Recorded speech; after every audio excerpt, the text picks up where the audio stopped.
Good night, one and all. We have come here tonight to have a peaceful meeting. We are not looking for violence. We are not looking for confusion. We are not looking for conflict. We are here to educate the people of Antigua and Barbuda.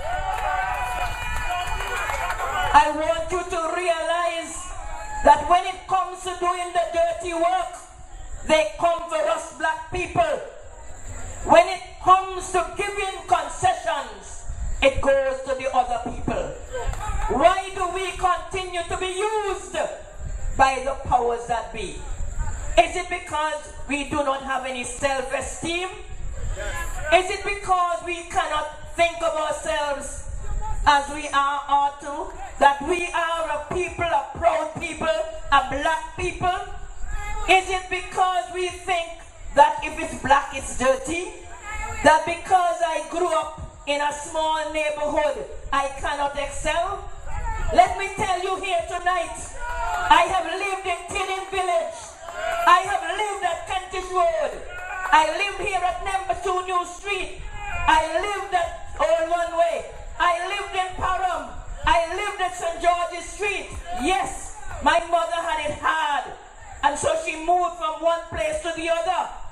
But she always said to us, keep your head up. Keep your head up, because what you are today will not be what you are tomorrow.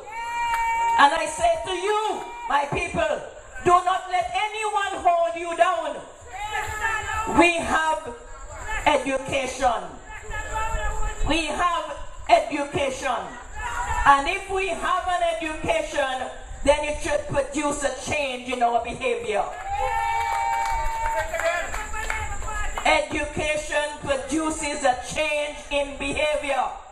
So if you do not change your behavior, you are not educated.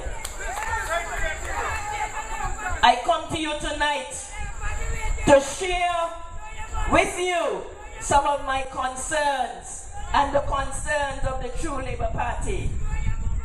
I will admit, yes, that we grew up in the Labour Party when the Labour Party was the Labour Party. But now it has become the scum of our country.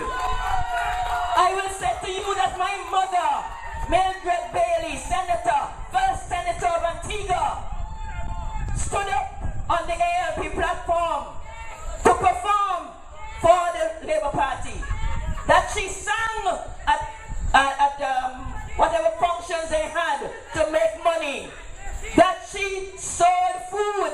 She had a soup kitchen so that the young people in Antigua who came to school from the country could go to 46 North Street and have a hot lunch. My mother did that.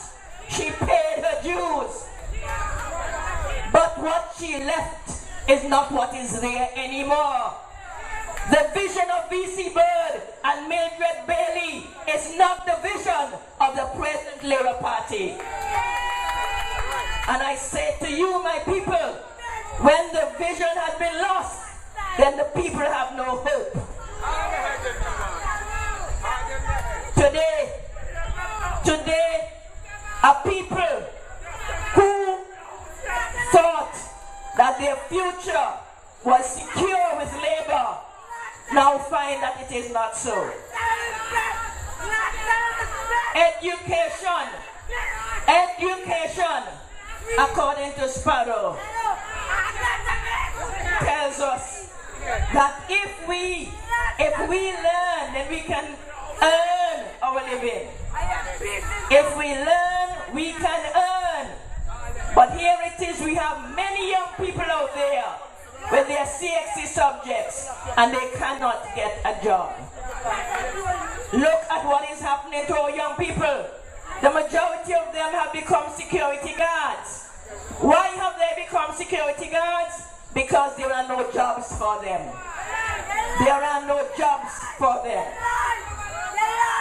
Education at this time is having a crisis.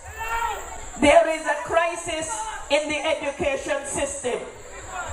Listen to what our Prime Minister and Mr. Maxwell says about the school built down at Five Islands.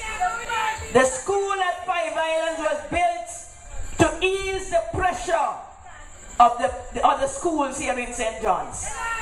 And in order for them to make the change, in order for them to refuse to use it for what it was built for, they are going to expand the other schools. They're going to build other areas upon those schools, build other classrooms.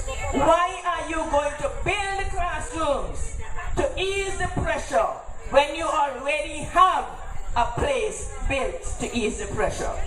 And so I will call on Mr. Spencer, because Mr. Spencer built that place for his people, and he ought to lead the charge, because he should give them what he promised. I'll go further. Every Antiguan worth his or her salt recognize that if we want a university in Antigua, the best place to put that university is over at Coolidge. It doesn't take any big minds to understand that. Abbott is already over there. Hotel training school is already over there. The Americans left us that base over there. All we need to do is to adjust over there and let that become the university hub. But you know what happens? It's a nice excuse not to get the university going in Antigua. It is also a nice excuse for persons to get what we call, when you find a project, yes, to call finder's fees. So everybody wants to do a little project here and a little project there, so they can get their own fees.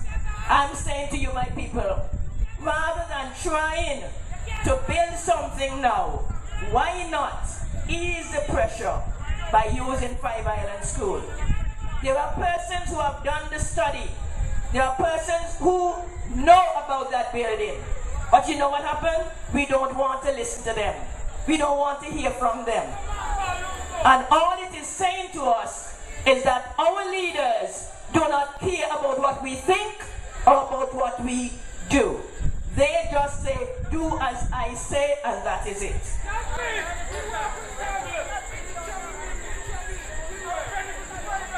I want to touch a little bit upon sports.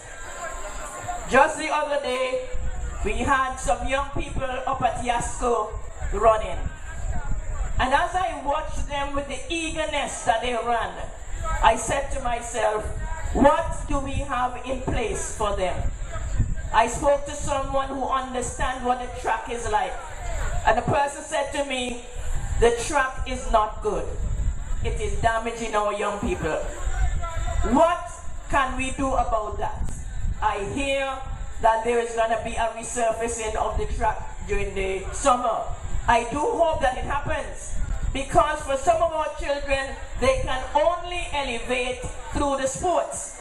Some of them will get scholarships through sports, but they cannot afford to get damaged, because if they get damaged, then that's the end of it. So I'm saying that we need to be very careful as to what we do with our young people, so that they do not become damaged products. Culture. We have a place called House of Culture.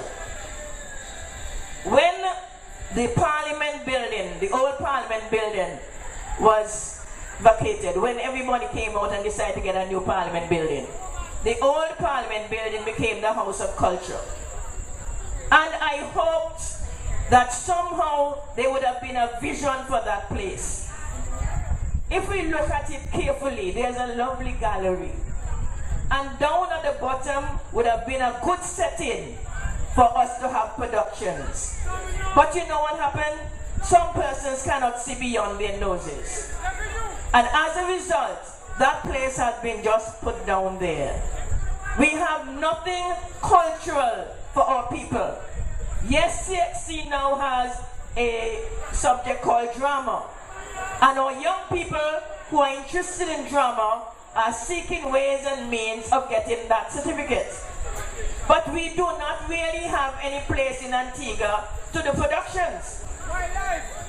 Up at Simon Boulevard, there is a building with a large stage that could accommodate a good audience. You had a lot of chairs in there.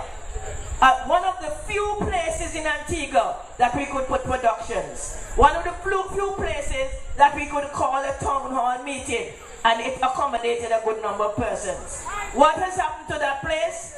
It has been handed over to the Chinese to have sewing classes. Do you need a stage for sewing classes?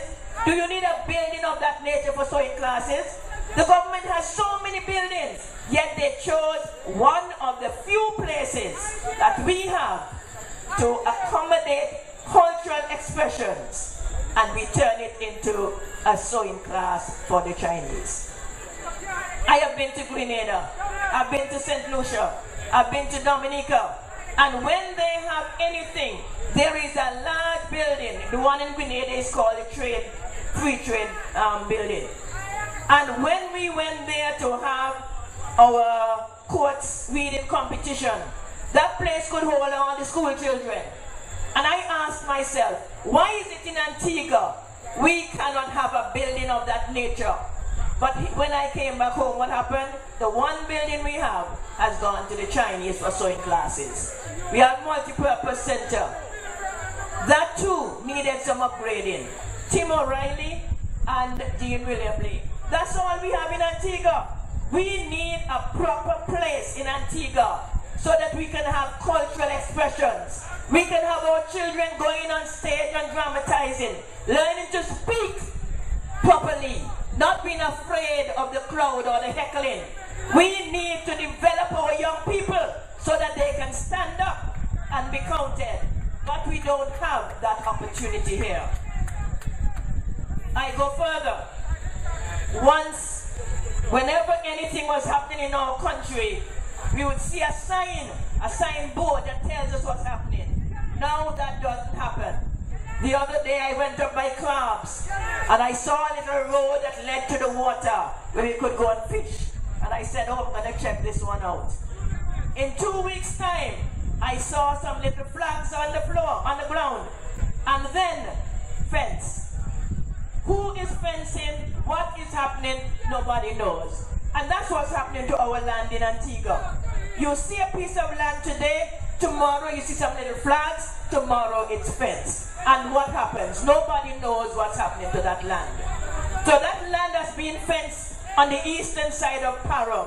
What is its purpose? I wish somebody would tell me. It means that eventually the nice cool breeze that comes to Parum from that eastern section will no longer come. My people, we need to stop it. We need to let the powers that be realize that we are not going to allow them to take our country and do as they please. This land does not belong to any of us. It has been given to us for safekeeping. We have been given the land to take care of it for the next generation. But what is happening now is that the lands are being given away. And all we know is that somebody says it belongs to somebody. We don't know who the somebody is. Our people need to realize that once the land leaves our hand, it never returns. You check the places in Antigua which was once owned by us, indigenous people. And whenever it went into the hands of anybody else, it never comes back. My people, be watchful, be mindful, be careful. Do not allow anyone to use you to do their dirty work. We are a proud people. When I was little, we used to say it loud, I'm black and I'm proud. Now we are afraid to say it, but I will always say it loud, I'm black and I'm proud. I will not be used by anyone. I will do what I have to do to keep this country floating. Good night, my people, and may God bless you.